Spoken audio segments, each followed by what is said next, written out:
Welcome to the Living Life Juicy podcast, where we explore how we can be present and kind as we do great things. I'm John Losey. I'm your host and guide for this stuff. Be sure to check out some of the other channels that we've got, including Growing People, where we provide resources and insights on how people and groups develop. And then the Into Wisdom group, where we guide people and groups to their next best step towards growth and sustainability. Also want to highlight the fact that the Pottery Panda is coming out. It's a book. My latest book is coming out April 21st. So you can go to potterypanda.com to find out more about that. But right now, today we get to talk with our special guest, Mark Suroviec.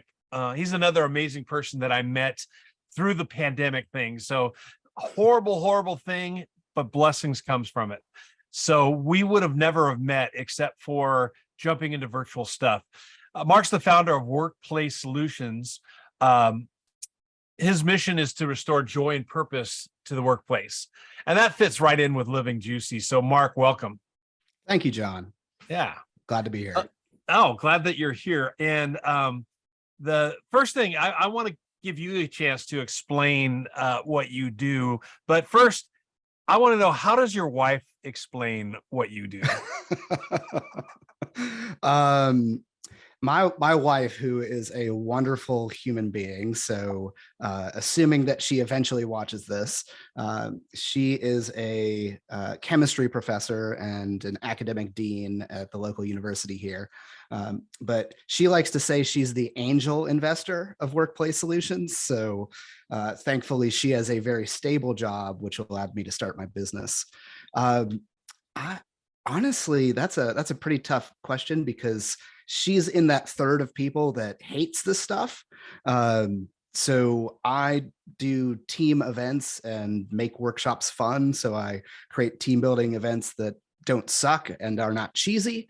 And I'm very passionate about that. And then try to make professional development training interesting and interactive and hands-on. So you're not just sitting on your butt watching boring PowerPoints the whole time. So she doesn't get the special sauce, but she appreciates it enough to let me do what I do. Yeah, to be the angel investor. Yes. Yeah. Yes. Well, I do the same thing. My wife has actually worked with me and has been one of my facilitators and helped me with the programs and stuff. And she still has a hard time describing what I do. Yeah. And so it's one of those things when people walk up, and the elevator pitch that we have it can't just be we do team building, because that, then that turns that third of the people off. Oh, you're one of those cheesy guys. So it has to really, when we pitch what we do, I like what, when you say it's like, restoring the passion and the fun in the workplace. Absolutely. How did you get here? I mean, tell me a little bit about your origin story. The roundabout way. So I actually never set out to start my own business. So I kind of fell into it. But originally I went to I went to undergrad for psychology, went to grad school for sports psychology and counseling, and had dreams of being the guy that before the closer walks out of the Cleveland Indians, now Guardians. I grew up a big Cleveland fan. The person that they talk to help calm them down and improve their performance. And my very first day of grad school, I learned that those jobs don't exist. She's like, my advisor said, those are consultants. So it's like, okay.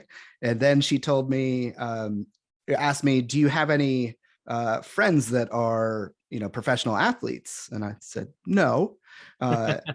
She said, well, no one's letting you near a professional athlete just because you have a degree. That's a multi-million-dollar investment. I was like, oh my. So I still went through my major. It was a fantastic program, the athletic counseling program at Springfield College in Massachusetts, an inventor of basketball. So shout out there. But during that time, I did an internship at a leadership academy that had a ropes course, and discovered this world of experiential education, and was just loved it. So my boss was a 8th degree black belt in Taekwondo and a Presbyterian minister. And so one of the most interesting, I used to call him the frozen chosen ninja.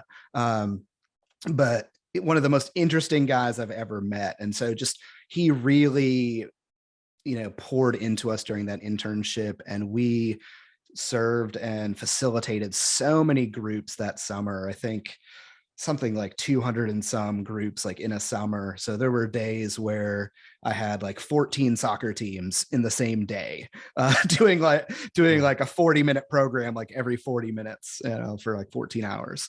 So did you, I mean, is that, I mean, it sounds like it's really connecting your Yeah. sports psychology. Mhm. I I got at it through performance psychology. Okay. And the idea, and it was all basically, I went through a master's program in social science. Mhm. It was supposed to be for college student affairs, but I just kind of made it up myself. And I got like, I'd get like a B- on a paper. They say, great paper, John, but not on topic.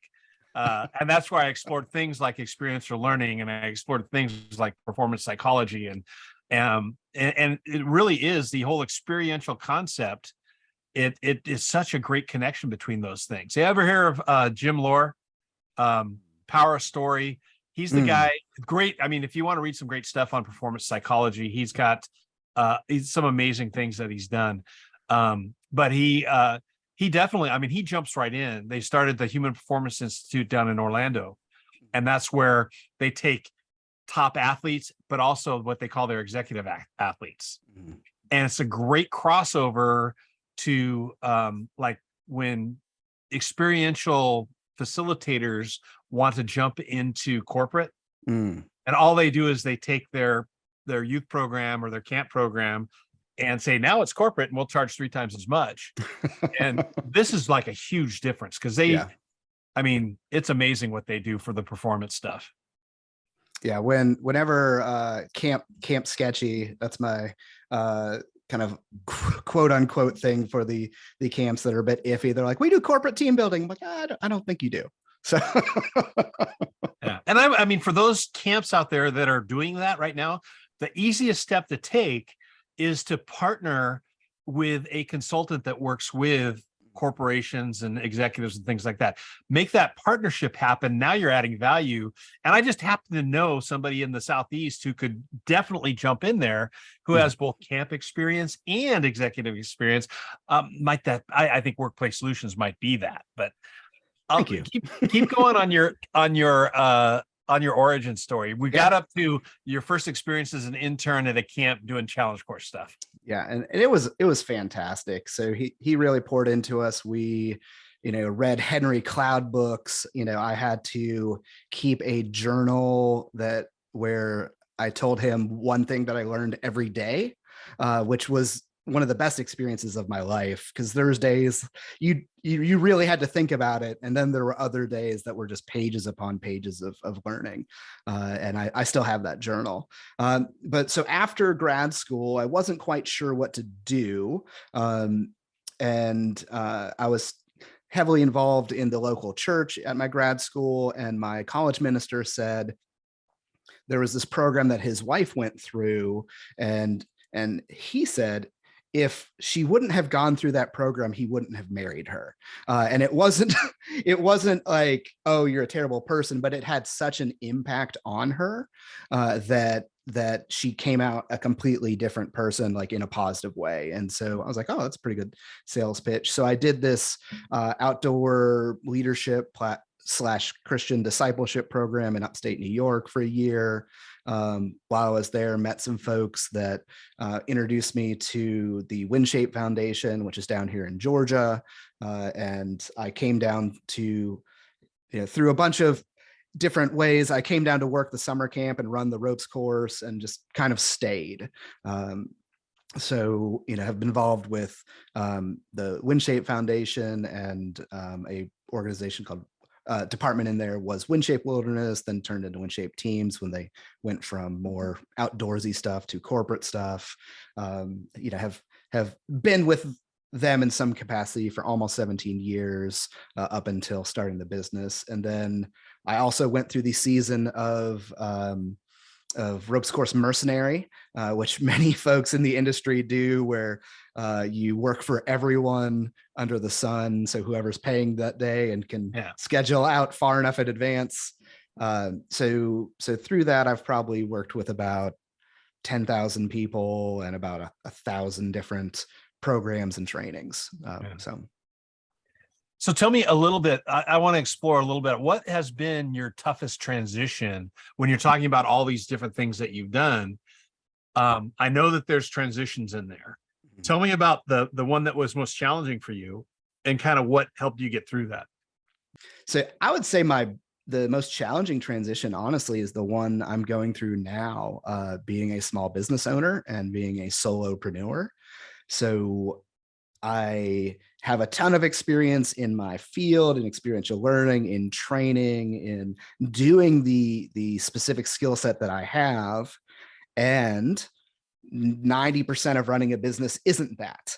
So having to learn how to do accounting, having to learn how to do marketing and sales and make time for those things. Because one of the things I promised my wife in the very beginning was, we are not going into debt for me to start the business. So so just learning those skill sets that, I think my friend of mine, when they started their business, said it's the best experiential learning program ever is to start a business, because it's like a meta kind of thing. But yeah, I think the challenge of running a business without that experience, and then I think something that I wasn't prepared for was the loneliness of working by yourself and not having coworkers and employees. So I have a home office, but I try to get out into coffee shops and have meetings and things. And just, it was a big adjustment, because I came from an organization that was very big into community, very big into, the staff having good relationships. And, I value that. And it went from very easy and happening all automatically to, I have to create that for myself. And so that has been honestly a tough transition, but I'm enjoying what I'm doing and I love it. So yeah, I faced that. So I was like, I worked camps. And in fact, I was early on. I went to camp, and then I graduated from high school, went up and worked at the camp for summers all through college and grad school, and then got a job full-time there, creating their experiential program, running their junior programs, and creating a challenge course and outdoor education stuff, which was wonderful. And while I was there, that's when I started consulting, because people would ask me for stuff and I couldn't do it in my role. So I asked the company, can I start a consulting for anything that doesn't fit? And they said, sure. And so that was cool. And I've always run the consulting alongside any job I had. But in, when was it? It was right at 1999, the new executive director took the organization, the camp, one way, and I couldn't go that way. Here's a tip: don't quit your job until you have something else lined up. So that's when I started doing consulting full time. And it was mostly with camps and churches and mission organizations. And I tried to put my toe in corporate, but because I didn't work inside a large corporate. I mean, a big camp and the large organization, stuff like that, but corporates want to see that you've lived that with them. So I made I eked out a living. And then in 2007, I went into Farmers Insurance, big organization, with the expressed intent of staying there for, I said 7 years, and being in that world for a while and then jumping back out. Well, I overstayed my welcome. I stayed there 9 years, and that was a year too long, at least. But ultimately, it was about that big transition of going it alone. And I hear that 2017, I started on my own, and really quickly I missed that community. Matter of fact, it was in 2018 that I started doing open office hours on Zoom, just to let people come in, and I would do coffee breaks, and I'd send that out and I'd say, hey, anybody who's working from home, working remote or whatever, and you want to talk, let's get together for a half hour and have a cup of coffee. It was, that was part of it. But I hear what you're saying, because all of a sudden you go from all this mutual support to changing departments by changing the app on your computer. But so what did you, I mean, you go out and get coffee. How else did you handle that transition to the solopreneur? So we'll pretend I've arrived. No, no, I because I'm still handling that. I think I have a professional coach, and I was chatting with him the other day, and self-awareness is key. He made the comment that I don't think you're an extrovert, which I've always viewed myself as an extrovert, and more recently more of an ambivert, kind of, because I made the comment to him, I really desire whichever I'm not getting. So if I'm not getting around people, then I'm energized by being around people. And if I'm not, and if I'm, peopled out, I need some alone time. He looks at me and says, I think you just described being human. So, Right. Yeah. But so I go out of my way to set up lunch appointments. A couple community things that have been huge. So I joined the local chamber of commerce. So I live in Rome, Georgia. So shout out to the Rome Floyd Chamber, which is fantastic. They have ribbon cuttings and all these networking events. So I go to all of those. And I joined a small business referral group called the Rome Business Group. And we meet twice a month, and just a small group of folks who, trust each other to say, hey, do you need a plumber? Yeah, I've got a guy. Hey, you need a real estate attorney? I know someone. And, but we really support each other and support that community. So I've had to kind of create this community of business folks. And that's been huge, because I think one of the challenges, like, I was working at a nonprofit ministry that was kind of in its own bubble. And I think I've learned more about my community and the businesses, and just seen more of Rome, Georgia in the last year since joining those two groups than I have in living here for 17, 18 years. So it's been awesome. So I'm very thankful for those two groups specifically. And yeah, you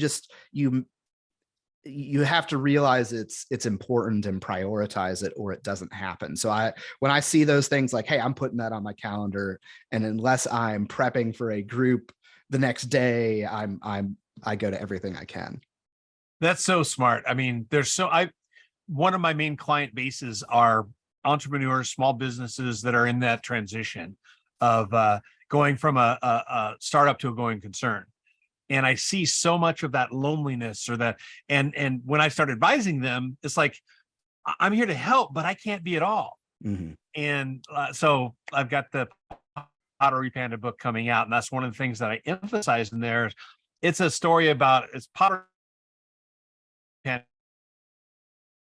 but it's a raccoon who starts his own business in pottery. And one of the things that I emphasize throughout the process is find a community.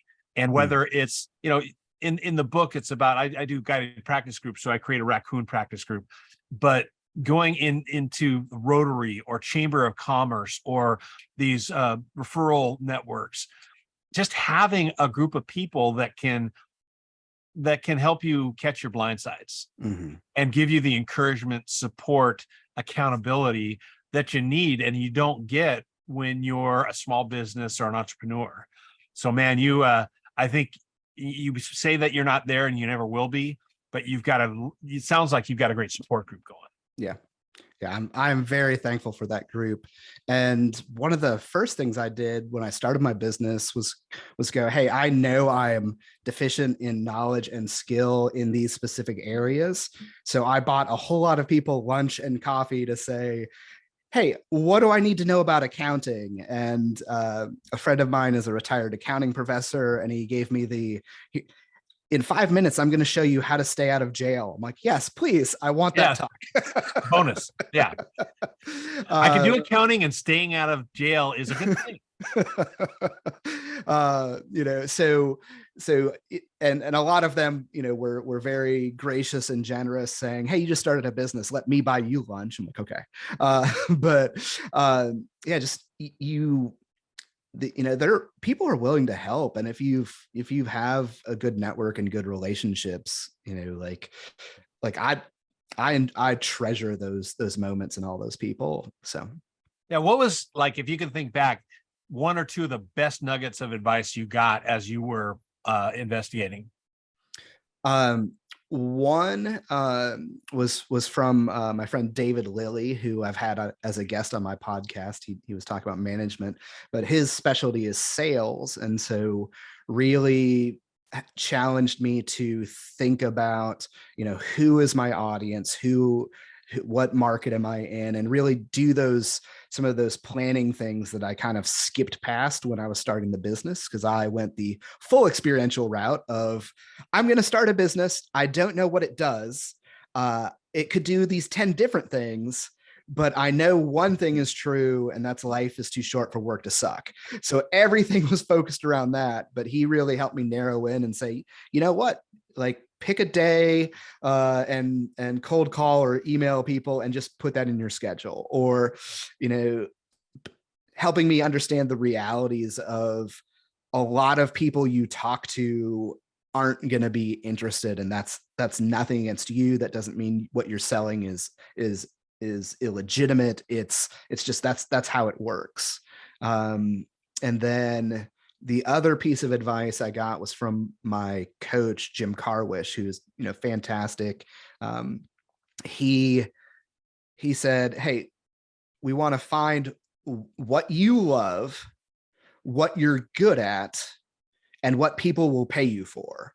And when you can combine those three things." That's a powerful Venn Yeah. diagram Mm-hmm. to use. And I can't remember. There's a Japanese term for it. I started using Mm-hmm. that technique a long time ago, and then somebody said, "Oh, look, it's this, like a kagi or Yeah. something like Mm-hmm. that." And just getting people. Sometimes people know what they need. They know what they want to do, and it's all. But when I first am, like, when I'm coaching somebody, or even for a business, like if you've got partners, that's an interesting conversation when you're working with partnerships, because they have to sit down. They've started this business, and oftentimes, like, they just we want to start this business called fill in the blank, but we don't know what we do. Yeah. And it's an interesting conversation to have, to find out, like, it's got to be all those things. You got to have the passion for it, you got to have the skill for it, and there's got to be utility to it that people will pay for. Yeah, absolutely. Because when I was starting the business, I was starting from a deficit. So my emotional, mental bucket was not just empty, but had some withdrawals on loan that I had to fill up before I could get back to zero. And so really I went about it saying, like, I need to fill my own bucket first and enjoy what I'm doing. And so I went through this very exploratory stage of saying, hey, I could do this, I could do this, I could do this, I could do this, and where the possibilities were endless. And I made this massive list of things, and some of them I've done, some of them I haven't. And in many ways, like, I didn't want to decide what my business does, because it felt like the death of possibilities. Like, oh, if I do, I just came from a time when I was, burnt out, and, the pandemic kicked my tail. And, that the idea of, like, death to possibilities just felt tragic after that. It's like, oh no, it doesn't have to be no. These can be yes, but not yet, which was a powerful learning for me. Yeah, I was like, good feedback I got out of paper in grad school was that, in red ink, the professor says, John, you're like a bulldog in a butcher shop. You can't decide which cut of meat you want. And that's exactly how I, like, just recently I had to go back and look at my business and, like, narrow it down, because I had defined my purpose and mission. Well, my purpose needs to be broad and pull me into the future, but my mission was too broad. And I was, like, expending so much energy in so many different places. And it reflected in my on my webpage. People go, well, I don't really get what you do.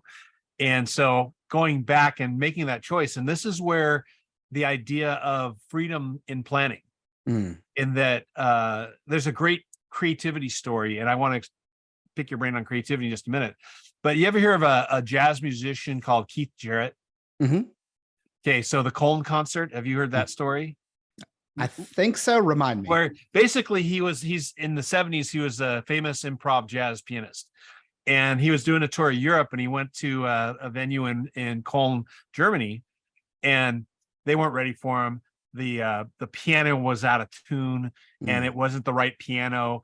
And there's like a couple hours before the performance, so the promoter, the person who's putting on the concert, couldn't replace anything. It was this younger professional, and she comes to him and says, please, please, please do this. Well, he said, I'm going to do this, but we're going to film it to show just how bad things can be. And so he gets in there, and because the piano had some dead keys and was out of tune, he had to change the way that he did his improv. And it turned out to be, he went and he played. If you listen to it, it's spectacular because he had to get out of his normal mode because of the constraints. And that became the top selling jazz improv album of all time. Wow. And it was because of the constraints that he was free to explore new things. And when I facilitate creativity or train facilitators in creativity, that's one of the things that I do, is that your constraints will bring out more creativity than if you just throw it out there and let them do anything. Mm-hmm. So that leads in unintentional transition. I want to hear about, because I know that you love to do improv. Mm-hmm. And I want to hear about how you got there and how it impacts what you do play. Well, we just had a virtual show last night. So I started improv about 8 weeks before the pandemic started. So the gentleman who is now my professional coach started out as my improv teacher. So Jim Carwish, and I took an 8-week class of like introduction to improv, and we were about to have our first in-person show, and then the world shut down, and we had to transition. So he created a Zoom community of improvisers from across the world. So we had, folks in Warsaw and Paris and Southern California and Colorado and Atlanta and, all across the planet and China. And he gathered that group of people. And so I have met every Tuesday night since the pandemic started, still do, and perform improv over Zoom with a group of performers. And so it has, so to this day, I have yet to have an actual in-person performance of improv, but we're getting there. So we're starting up some local here. But I love it. So I had no idea how much I would love improv. And I realized when I discovered improv, not like I discovered it, but when I discovered it for myself, that I had been improvising my entire life without just, I was on stage and no one else knew. So I love pranks. I love hijinks. I love making up stuff. And once I started studying improv, realized I had been doing improv bits, just through my day-to-day without telling anyone that I was performing. So which got me in trouble from time to time. It's like, is that true? No, I just made that up. Well, it's almost an essential skill when you work at a camp. Yeah. So at one point somebody labeled my statements mark facts. Like, is that a mark fact? Is that a real fact or a mark fact? Because they never knew if I was telling them the truth. But in that, I realized there's so much overlap between experiential learning and improv. So I recall a couple of times when we had learned some introductory activities. I'm like, what are you talking about? That's not an improv game. That's a game we played at camp. That's an activity I started off a development workshop with. And, like Zip Zap Zoom or Zip Zap Zop, I think it's called, is a classic one. I was like, what are we doing? That's not an improv game. And realized there's this massive overlap. When I was running a challenge course at camp, and we were up in the mountains, and I had some really great rock climbers come.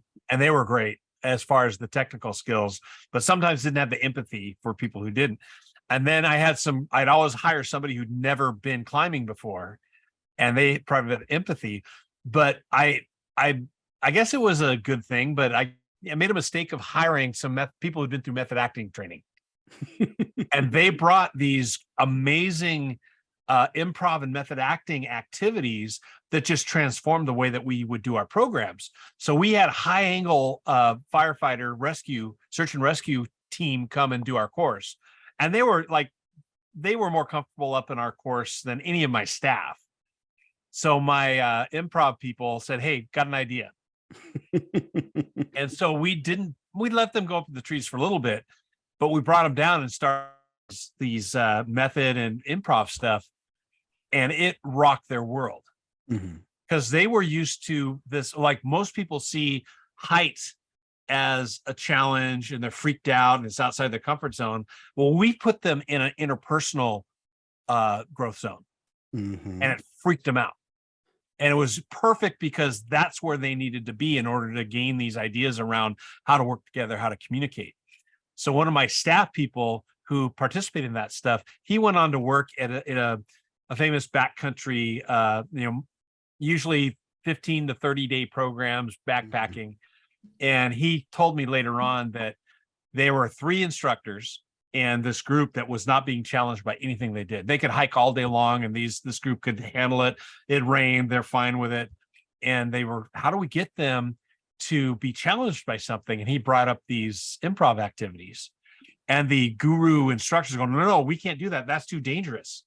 And it's played right into the perceived danger versus the actual danger. But it also reminded me, just like we have safety and belays and things like that in the physical risk, we have to be able to do that in the interpersonal and emotional risk too.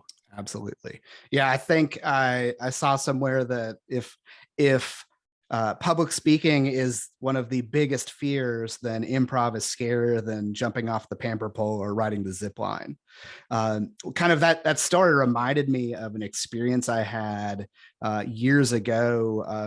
I was with an organization, and we would go on a staff retreat, and we went to Talladega Motor Speedway and drove race cars. And it was still like one of the most epic experiences I've ever had. Drove like 175 miles an hour around the track.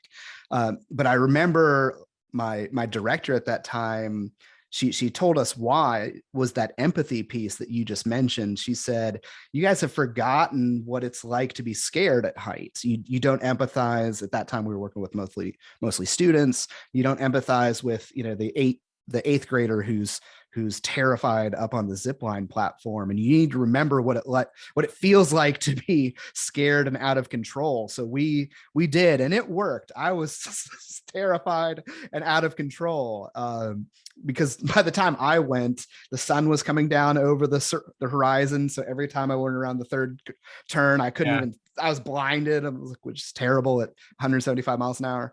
But afterwards, we had a conversation that was like 4 hours long. We just couldn't stop talking about it. And, her goal of empathy was achieved. But I also look at that, and I remember that as a framework for a lot of what I do with teams. I want experiences to be memorable, because what I've discovered is folks don't make decisions based on what they experience. They make decisions based on what they remember about that experience. And so I tie in everything I do, I am tying memory and just novelty into those experiences. When I worked at the big corporation, we had our learning organization was headed up by a vice president. So it was high up in the organization. So he brought the C-suite and all these upper level management people to race car course in Arizona. And he asked me to come along to see if we could work it into a leadership development course. So I'm there doing all this stuff with a mindset of how does this work into leadership and all that. And it was spectacular. And I never got a chance to, I developed the course, but we never got a chance to implement it. But man, there's some just amazing things. Like, one of my favorite thing that stands out, and I use this all the time, is before they put you in the car, they put you in the classroom, Mhm. and which is a good thing. No, but the very first thing that the instructor said was, remember, you steer towards what you're looking at. Mhm. So look at the opening, not the obstacle. Mhm. And that's so, I mean, that frames so much of what I do. Even when I'm coaching or when I'm advising, is the very first thing we do is we stop talking about issues and problems and we start to define success. Let's Mhm. look at the opening. And just some powerful, great metaphors that come out of that, the driving courses. So I want to learn more about, so you not only improv, Mhm. but you fully dove into writing. Did you always write like that, or tell me about how writing came in and what purpose it serves you right now? So I started writing when I started the business. It was actually one of the first things I did. On day one, I wrote the text to a children's book. Um, uh, don't don't think I was amazingly productive. It's for 3 to 5 year olds, so it was not a Yeah. lot of words. Um, but I just had a lot of thoughts in my brain, and it was a very reflective time in transition. And I had never tried it before, so I just started writing some blogs and putting them on my website, and nobody read any of them. Uh, and then last summer, I discovered a site called Medium, which is a kind of a clearinghouse for writers. It's a site where they make it very easy to write and produce content. And so I just, oh, there's my Medium page. Beautiful. So I just joined and threw my work blogs up there just to see what would happen. And then in the course of doing that, folks started actually reading my stuff. And I interacted with the community of writers there. And it inspired me to write more. And I realized I had all of these funny ideas that had nothing to do with my business. So I just started writing humor and satire. So a lot of my things on there have nothing to do with my day job, but I like to make people laugh. And I've always enjoyed, I guess performance is not the right word, but I've always enjoyed kind of providing a stage for folks to smile and chuckle and laugh. And so it's been a opportunity to strengthen those muscles. So right now I'm working on a compilation. For my first book will be a compilation of humor stories. But just I love it. So I just kind of tripped into it and realized, oh, this is fulfilling a creative desire in me needing an output. So um, you know, I consider myself a creative in non-traditional mediums. So Tell me I more about what you mean by that. Creative and uh, non-traditional mediums. I'm an artist, and my primary canvas is team activities.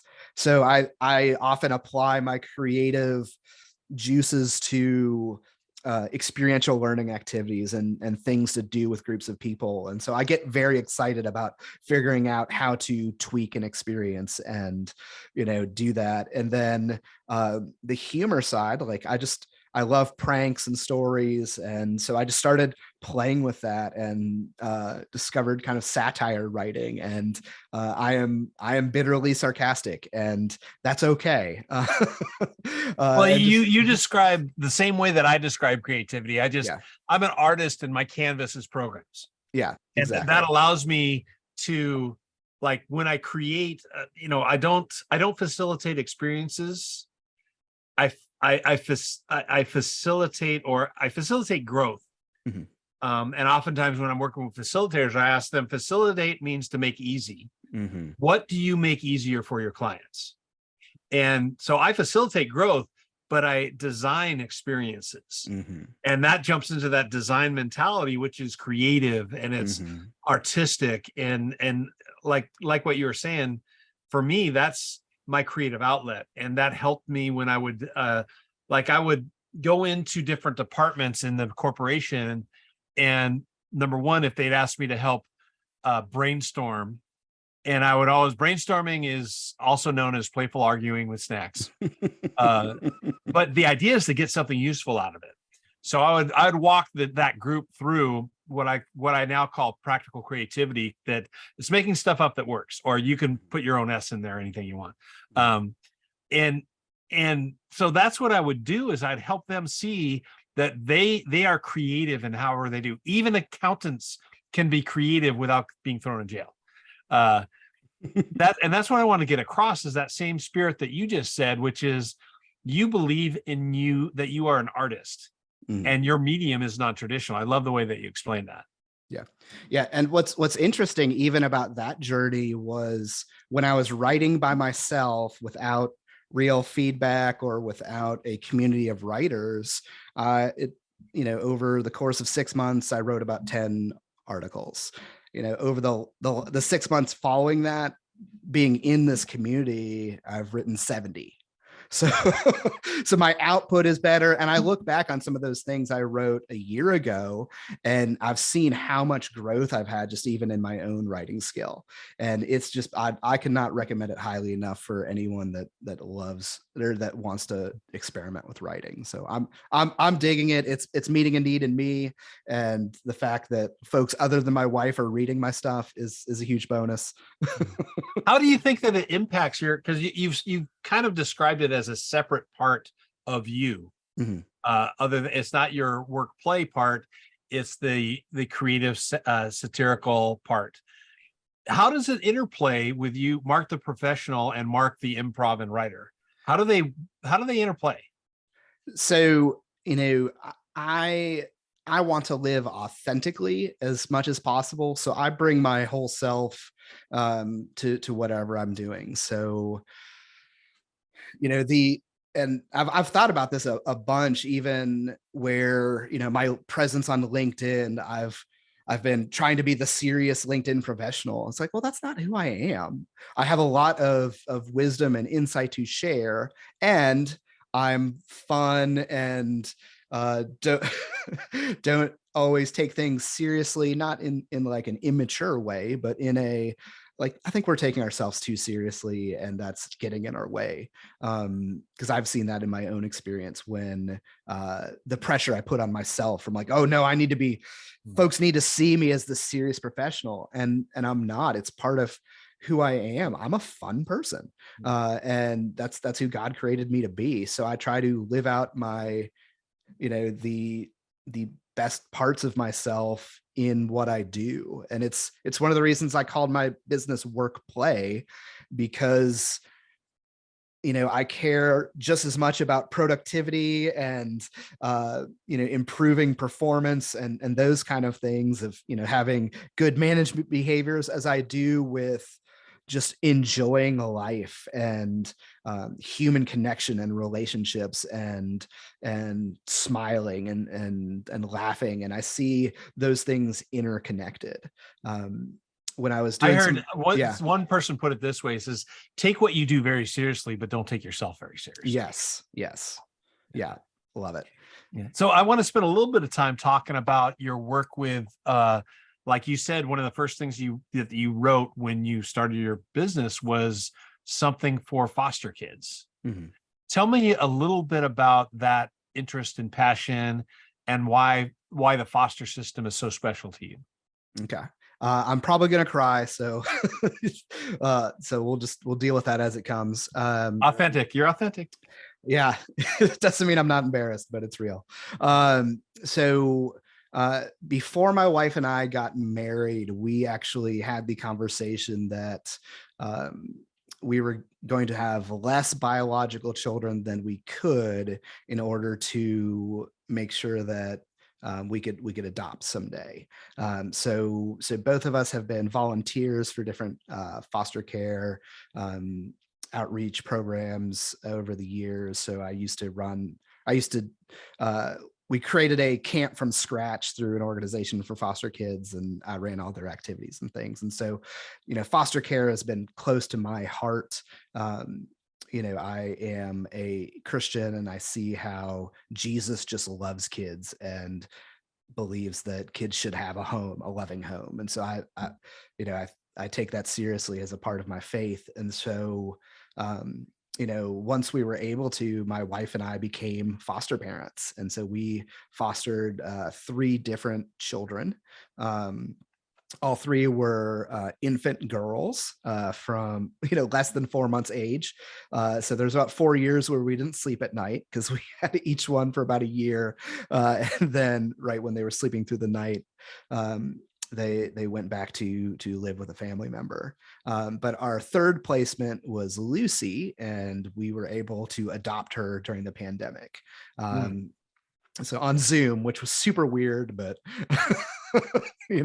sitting on Zoom in a court hearing, adopting a child, it's just a surreal experience. But that's that was part of our story for a number of years, and folks would say, oh, Mark and Alice, you guys are amazing human beings. And I'm like, no, we're not. Well, Alice is, but I'm not.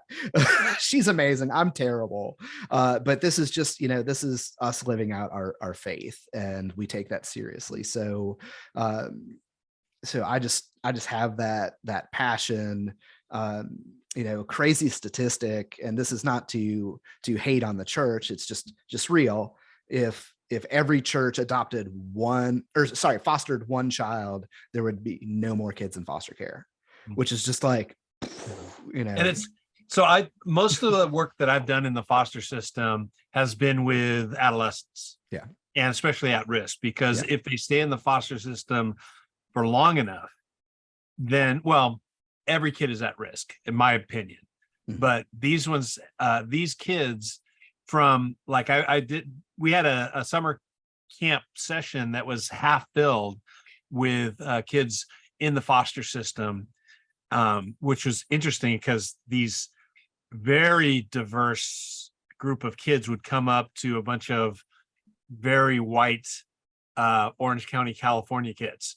Mm-hmm. And such a powerful mix, but you can see the path that these kids are on. And I've worked with, you ever hear of King's Kids International? Okay, it's a big foster program, and they specialize in the at-risk population. So I would help out with camps. Like I would go and I would be the keynote speaker. I do keynotes all the time, but usually they end up being experiential. So I was working with these, they're just about to be emancipated, and they need life skills. And so working with them was just such a powerful experience at that age. And now I'm on the board of directors of, it's called Old Boney Mountain Foundation for Kids. And they're all about sending kids to camp, especially kids that don't have the normal resources, or foster kids. And they're about creating resources for especially adolescent kids in the system, in the foster care system, giving them resources that give them discipline and show them positive. It's based off of a camp that I went to when I was a kid called Blue Helmets, or Youth Corps, which is a mental, physical, and spiritual discipline. Nice. And so they're trying to provide these resources. There's a book coming out later this year that they're providing. It's like a 30-day challenge where they do these challenges every day, and hopefully to build some of those disciplines in. So it's you're right. It's a huge need that's out there. And if like the kids are fostered in the right conditions early, it's great. But if they stay in that system too long, it just doesn't have the resources to care for the emotional, social, physical, intellectual needs of those kids. Yeah. And if you go on my website, our foster agency actually did a video about our story, and I can't get through it without crying, so I'm not going to watch it at this moment. But that's on there. The book working title is Princess Peggy and Lucy the Lion. Hey, before you jump into that, I want to hear about that, but where would they find it on your website? Yep. So go to the resources, go to the blog, and then it should be one of the very first entries on there. So I guess scroll down to all the very bottom. Okay. Yeah, just I don't think Yeah. we'll Yeah. there it is. Our foster care journey. So, Yeah, very cool. Check it out, everybody. um, So tell me about Princess Peggy. yes. So Lucy, who is our adopted daughter, is African American. My wife, myself, and my biological daughter Peggy are all white, and that is a challenge and real, being a family with different races in our family. But she's still my daughter. So the the idea is that even though they look different, they're still family. And so that's the refrain that goes over and over in the book. And so I'm working with an illustrator because it's intended for kids that are 3 to 5 year olds, because there's not a ton of kids for foster or books for foster kids. So my hope is that foster parents and adoptive parents can give this to their kids when they're younger, in that journey, or on adoption day, if that happens. So And it seems like this would be a good one for foster parents to give to in-laws and grandparents and people who don't get mhm. that family style Yeah. unit. It's one of these things I think can be real. I mean, the way that I had a chance to see some of it and hear a little bit about the story, but to help people understand the power of the family unit Mhm. and the importance of that feeling included in part of a Mhm. family, Mhm. especially for kids who haven't had that. Yeah. And I think also for doubting relatives Mhm. who sometimes it can be a challenge to explain your decisions to Mhm. people who love you very much. Yeah. Yeah. The it's always weird in public because she obviously looks different than us. And I had a very sweet lady at the library look at me, look at her, look at me, look at her, and just looks at me and says, "That baby's got a tan." Well, I get it two ways. Okay, Yeah. so I've got a 9-year-old, Mhm. and you may not look like it, but I'm half Korean because I Mhm. married a Korean woman, Mhm. and so I get especially when I was younger, dropping off at preschool, other places, and it's like he doesn't look like me, and I'm like grandpa age. All my peers are having grandkids. So I mean, I get the strange looks. And for a couple of reasons, but it's, Mhm. I've had that. Oh, it's great that grandpa drops him off. I'm going, try again. Yeah, Mhm. it's a challenge. So important thing that you're there. I want to continue to encourage you guys to get that out there. Thank you. Uh, I want to go. We're coming up to the time limit here, Okay. but I want to do a quick lightning round. Okay. So I want to know, what is your favorite book to give as a gift, or what was the last book that you gave as a gift to somebody? Probably the Power of Moments by Chip and Dan Heath. Yeah, So I just we went through that with my kind of book club. It's a great book, and it totally describes in a business setting of what we do at camps and that making those memories like what you talked about. mhm. Okay, here's a classic one. Tell me about one of your heroes. So I'm gonna go with Dave Cooper. He was my high school cross country coach. And when I was a runner, you couldn't tell from my body now, but back then I was sleek and fast. And my goal was to qualify for the state meet in the mile. And even though he didn't um, actually coach the track team, he agreed to coach me. And I didn't make the cutoff. I missed it by a couple seconds, but I was close, and he helped me drop like 30 seconds off my mile time. But at the end of training, like, his son was one of my best friends, and he revealed that Coach Cooper never thought I could make the goal, but I never knew that. And so he trained me like I like he believed I could, and I believed I could, and I got darn close. And some weather related things, I think, is why I didn't quite make it. But I would have never gotten anywhere near that goal if he would have told me what he really thought. So, but he just chose to act as if he believed 100% that I could do it, and that made all the difference in my athletic career. Yeah. Okay. So favorite quote could be from a movie, an author, a leader, but what's your favorite go-to quote? Or the first one that comes to mind? I do love humor. So the first one that came to mind is I'd rather be rich than stupid, which is from the old Jack Handy fake inspirational quotes on Saturday Night Live. Good. Well, those were all fun. Thank you so much for sharing that stuff. And thank you for spending some time just chatting with me. I love these conversations because I never know where they're going to go. And it's been like fun learning about your journey, your challenges, the way you're stepping up. So Mark, thank you so very much for being here. And I look forward to hearing how what you say inspires people to be present and kind as they do great things. Can I mention something before we go? Yeah. All right. So John is actually a guest on my podcast, which is coming out on April 11th and April 18th. We will be doing an episode of the WorkPlay Solutions podcast where he talks about strategic planning. So thank you for being a guest on mine as well. My pleasure.